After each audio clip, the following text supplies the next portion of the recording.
Tes, cek sound. Ya, selamat malam untuk teman-teman. Kali ini saya akan membahas eh, token-token yang sudah direkomendasikan atau pengen dianalisa gitu ya. Jadi di video sebelumnya saya itu membahas Bitcoin yang sedang naik gitu ya. Kemudian saya mengajak teman-teman untuk ikut diskusi lah, ikut menyarankan token atau koin apa yang sekiranya bisa saya analisa bareng-bareng gitu. Nah, di sini sudah ada banyak yang komen. Salah satunya yang menarik ini ada di @ilmu semenit. Nah, ini Abang @ilmu semenit. Makasih sudah mampir. Salam dari saya.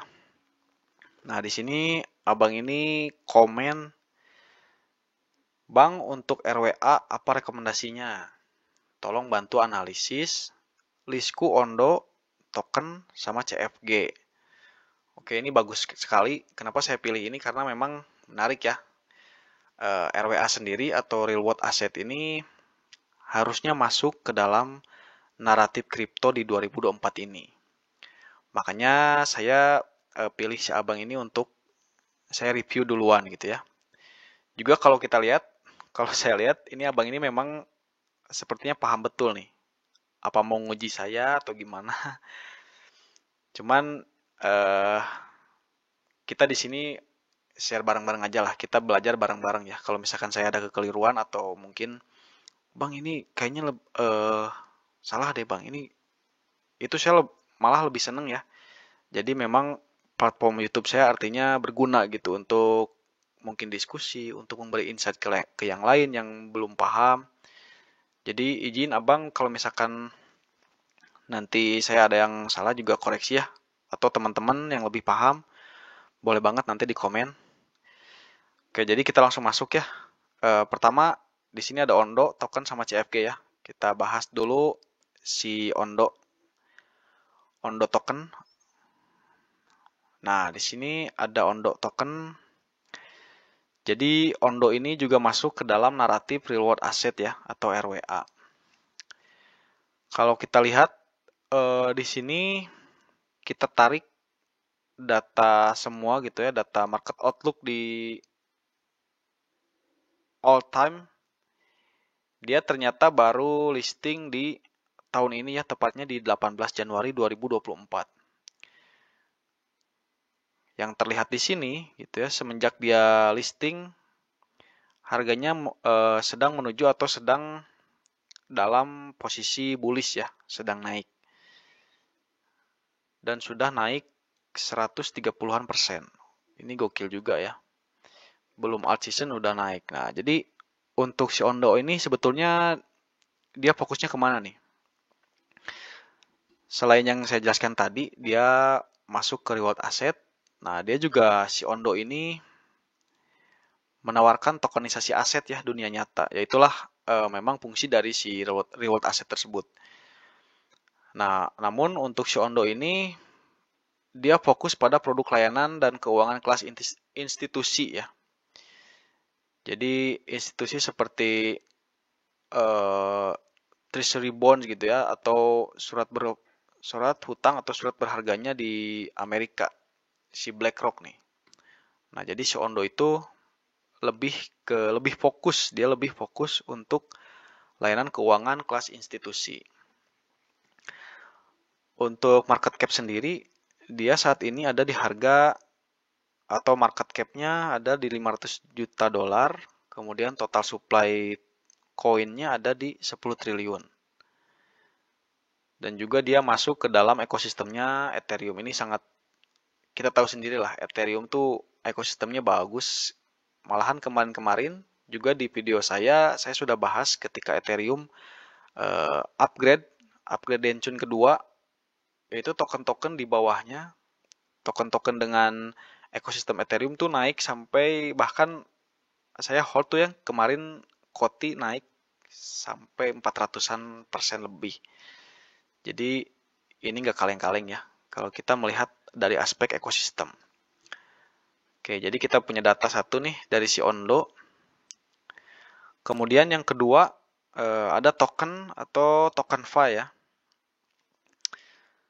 Nah, kita coba lihat keseluruhan market dari awalnya. Si TokenFi ini baru ternyata baru juga ya, baru-baru si TokenFi ini di 2023 bulan Oktober. Namun beda dengan si Ondo, saat ini TokenFi kalau kita lihat dari market keseluruhan, dia sedang konsolidasi ya. Dia sedang konsolidasi. Nah, kemudian apa sih si TokenFi itu? Oke, TokenFi juga sama sebetulnya. Cuman si TokenFi ini adalah platform untuk mentokenisasinya. Jadi kalau tadi si Ondo itu khusus untuk uh, keuangan institusi, kalau si token ini adalah platform untuk mentokenisasi. Jadi kalau kita misalkan mungkin kedepannya kita mungkin misalkan punya barang atau surat berharga, kita bisa tokenisasi sendiri. Nah si TokenFi ini juga kedepannya ada project seperti itu ya. Jadi nanti kita untuk mentokenisasi akan lebih mudah ya. Bahkan dia mengklaim pendekatannya akan menggunakan konsep hanya cukup klik tombol-tombol saja katanya gitu ya. Jadi tidak ada coding-coding. Jadi bagi kita yang mau mentokenisasi aset atau tokenisasi barang atau karya seni misalkan, kita hanya mungkin nanti tinggal klik langsung gitu, langsung menjadi token, tidak perlu coding-coding. Nah itu kelebihan si TokenFi atau utilitas dari si TokenFi. Kemudian untuk dari market cap, ternyata di sini dia masih murah ya, di 30 juta dolar. Kemudian total supply sama seperti si Ondo ada di 10 triliun. Nah, untuk ekosistemnya dia masuk ke dalam ekosistem Binance Smart Chain atau BNB. Ini juga merupakan fundamental yang bagus. Kita tahu sendiri BNB tadi sore saja gitu ya. Ada koin yang listing atau masuk ke launchpad dulu sebelumnya. Setelah listing naiknya tadi berapa ya si portal tuh 3000%. Jadi ini juga apa sih ekosistem yang gak kaleng-kaleng. Nah di sini kita sudah bisa bedakan juga ya. Kemudian yang terakhir ada di si CFG atau Centrifuge. Centrifuge. Nah kita lihat ini Centrifuge ini lebih senior ya dari dua token sebelumnya. Dia sudah listing di 2021. Dan secara market, secara keseluruhan dia saat ini sedang bearish nih. Sedang mengalami penurunan yang cukup tinggi ya di 2 tahun terakhir. Oke, nah si Centrifuge ini apa sih? Gitu ya. Nah, kalau si Centrifuge ini sebetulnya dia adalah protokol keuangan ya atau DeFi. Jadi dia menggunakan NFT atau DeFi untuk membawa aset dunia nyata nih ke dalam blockchain atau di tokenisasi juga sebetulnya istilahnya. Jadi memungkinkan pengguna untuk mentokenisasi aset seperti kayak misalkan faktur, royalti, bahkan real estate gitu ya, bisa diubah menjadi NFT oleh si Centrifuge ini. Kita punya real estate yang beneran dirubah ke NFT. Jadi itulah bahkan definisi reward asset sebenarnya gitu ya. Jadi ada real estate beneran diubah menjadi NFT. Nah, si Centrifuge ini utilitasnya seperti itu ya teman-teman. Nah, kemudian untuk market cap-nya dia ada di 300 juta dolar. Kemudian total supply-nya dia lumayan lebih dikit ya dari dua pesaingnya tadi. Dia sedikit banget, ada di 500 juta koin atau token. Namun di sini dia masuk ke ekosistemnya si Moonbeam ya. Saya sendiri belum terlalu familiar, belum terlalu mendalami ekosistem si Moonbeam ini. Oke, nah jadi ketiga token tersebut ini kalau ditanya saran, saya pilih mana sih gitu ya. Nah mungkin saya harus compare dulu ketiganya supaya mendapatkan minimal fundamentalnya saya pilih mana gitu ya. Nah, di sini ada Ondo dengan market cap 500 juta, ini sebetulnya masih murah. Jadi kalau saya milih token gitu ya dari segi fundamental, saya biasa melihat opportunity bagus itu atau kesempatan bagus itu ketika lihat market cap-nya masih kecil ya. Jadi di sini Ondo ini masih kecil, 500 juta. Namun total supply-nya 10T ya. Harganya sekarang 0,3. Kemudian token atau token Fi. Di sini market cap-nya bahkan lebih murah lagi. Meskipun total supply-nya sama seperti si Ondo. Nah, kemudian yang terakhir, Centrifuge ini lebih murah lagi dan total supply-nya lebih sedikit lagi. Ini juga jadi head to head yang sangat lumayan galau ya. Kalau saya juga pasti galau nih menentukan token mana yang akan saya invest. Namun kalau sekilas saya sepertinya akan memilih si token Fi gitu ya. Ini belum melihat dari segi teknikal, ini masih fundamental. Gitu. Jadi untuk abang tadi siapa? Ilmu semenit.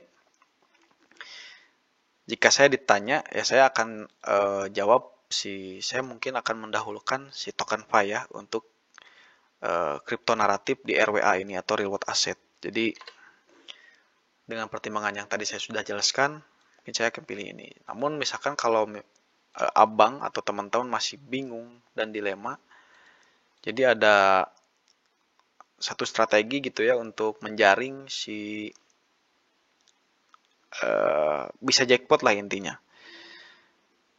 Kalau misalkan memang teman-teman masih pengen ketiganya gitu ya, dan ada optimis ketiganya, jadi teman-teman bisa mungkin masukkan semuanya gitu. Jadi jangan konsentrasi. Misalkan teman-teman punya modal 10 juta, jangan langsung disimpan di si token 10 juta. Jadi mending dibagi 3 aja, 3 juta, 3 juta. Mungkin si token 4 juta gitu aja. Jadi tunggu aja naratifnya sampai dekat. Kalau misalkan sudah ada tanda-tanda narasi sudah tiba, langsung teman-teman sebar koinnya ke 3 koin tersebut. Gitu ya teman-teman. Jadi sekali lagi makasih untuk abang ilmu semenit sudah komen dan komennya juga bagus ya. Nah ini tinggal kalian analisa lagi. Saya menunggu banget komentar selanjutnya ya untuk mungkin koreksi jika saya ada salah ataupun dari analisa saya yang mungkin keliru. Ini murni memang pandangan saya gitu ya. Oke, videonya sudah kepanjangan banget, lebih dari 10 menit. Makasih udah nonton. Sampai jumpa di video selanjutnya. Terima kasih.